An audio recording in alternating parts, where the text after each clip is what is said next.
Hello. I'm Adam Hoffman.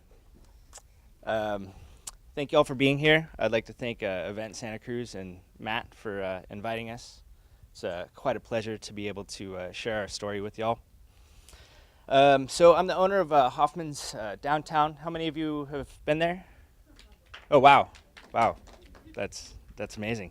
And then also the Global Village Cafe at UCSC. Probably not as many, but a few of you. Okay, good stuff. So my parents and I, we opened up Hoffman's downtown about 12 years ago, um, and a little over 2 years ago, I wound up taking it over with them, still obviously, um, and then we also started the Global Village Cafe at UC Santa Cruz in September of 2011. Um, so a little bit about Hoffman's downtown. We're open every day. We are closed on Christmas Day, but breakfast, lunch, and dinner 8 to 10 p.m. My dad is a world-class baker. You may have tried some of his stuff. You may have seen him on TV. But yeah, we produce everything in-house there. We have a full bakery line. We do all our desserts, all the bread from our sandwiches is baked right there. Also, the pastries we serve up at the Global Village Cafe, we make them all downtown as well. We most recently acquired a liquor license, so we've been able to serve Bloody Marys to all of our loyal brunch and breakfast customers. It's going quite well. Also, live music every night. Jazz martinis seem to go hand in hand. People are really enjoying that. Let's see. So I opened the Global Village Cafe about 2 years ago. First certified green business on campus. We have a composting program. First cafe to do a 100% compostable program up there. Since we started it, it's been a great success. We are having trouble keeping the place stocked with muffins and pastries and all that. But that's going really well. So maybe on to the show, which most of you would probably want to hear about. So how did we get on the show? It was an application process. My sister Marie, who's with us here in the audience tonight, was brave enough to call up the show and say, hey, we're in a little bit of a situation. We have a great business, but we might need a little help. So about 3 weeks later, they called us up and said we're coming into town. This was about the same time that I opened up the Global Village Cafe, and so that was intense. Going through, hanging out with Mark Summers from Double Dare, a guy I've been watching on TV since I was like 4 years old. I'm like, he's right there. Like, how is this happening? And then, of course, Robert Irvine pulls up in his Lexus and, pretty much doesn't stop screaming for 2 days straight. But on camera, he can be kind of a jerk, but behind the scenes, great guy, really left us with a lot of great ideas, positive intentions. And, of course, they, took out our full bakery line. We still make all of our baked goods there, but instead of our pastry cases, we now have a successful bar, which I'm forever grateful for. I haven't mentioned anything about my mom yet, who's right here. This is June. You maybe have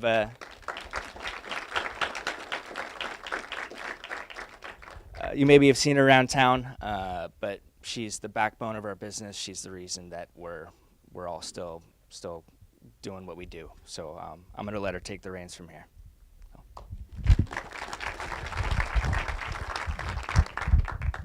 Well, thank you, Adam. I'm going to be the straight guy here, and I just want to talk a little bit about how it was to open a business in Santa Cruz. I first came to UCSC in 1969. I loved it from the beginning, mostly because it had a real downtown. The decision to move to Washington in 1984 was only because we didn't think that Santa Cruz could handle another bakery, and maybe it couldn't. Anyway, the difference between the opening here and there couldn't have been any more dramatic. There really is something called the Seattle freeze, and we certainly experienced that there. Even though we were very successful, we never felt a part of the community and made very few friends or acquaintances. As soon as we opened here, we felt welcomed with open arms. There was a ribbon cutting ceremony for our grand opening. Many of the city employees started coming in on a regular basis. Sil Sorello, who was head of the redevelopment at the time, came in almost every day with groups of people. I was invited to serve on the DTA board by Pete Eberly, who was then the executive director of the DTA, almost the first month we were here. I had no idea what the DTA was, but I jumped into it head first, not realizing what a commitment it would be. However, I have never regretted getting involved with the community early on. I've met so many other merchants and city staff and have really felt a part of things. Serving on the DMC board, the Downtown Commission, and the Downtown Improvement Task Force has given me the opportunity to really feel a part of the city and to know pretty much what's going on, whatever's good or maybe not so good. Every day people come into the restaurant that we knew from our pre-1984 days, and it almost seems like we never left. There have been ups and downs, of course, and the one thing that I know about our family is that we never give up. My kids are both very talented. Adam is a manager, and Marie with her good taste and vision for the business. Of course, my husband is the best baker ever. But talent is not enough. You have to have the ability to change, sometimes very quickly, and sometimes not all that willingly. We have never envisioned the business we have now when we opened. It was going to be a Gale-style business, which didn't work out even at the start. We immediately had to change our hours, our menus, and just about everything else. The one thing we didn't change was our commitment to quality and each other. If I have one piece of advice for anyone who wants to listen, it's never give up. Over the years, we have all felt like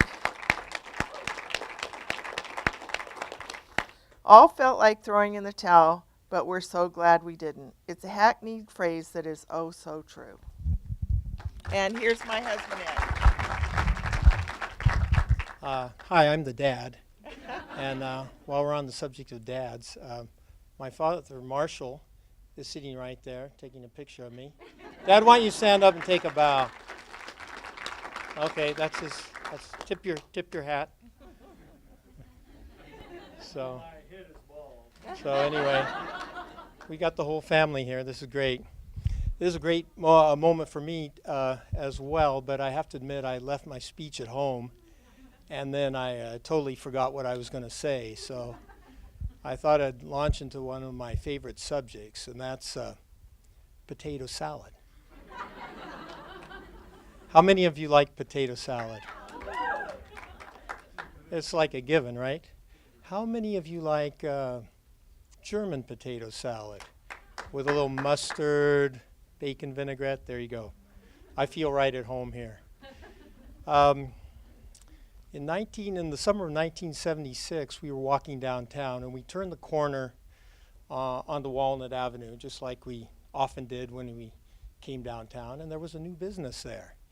And I was surprised to find it was a little German Konditorei. It was a little German bakery with a little cafe.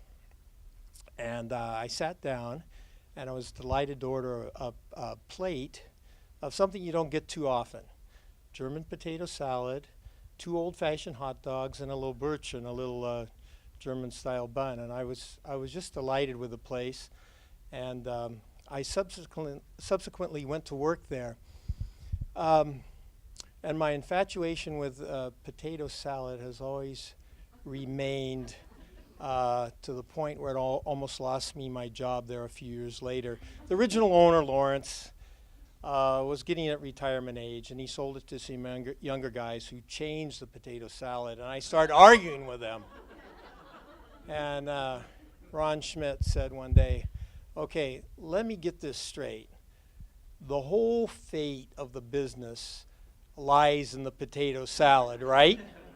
And I said, right! But I was wrong then, as I often have been in life. And there's a business still there. It's now the Walnut Avenue Cafe. It's not the old theater. And there's no bakery there anymore, so you have to come down the street to our place if you want some baked goods. But that commitment to something that's light and delicate and that you can't find anywhere else, that stayed with me forever. And things like a Black Forest cherry cake with real whipped cream, you just can't go to a big box store and throw that in the shopping cart. It's too delicate. It won't stand up. So that's always been my focus and my love in life. And my family has always backed me up, and the somewhat bizarre endeavor to produce light, flavorful things. And thanks for listening to me and listening to us.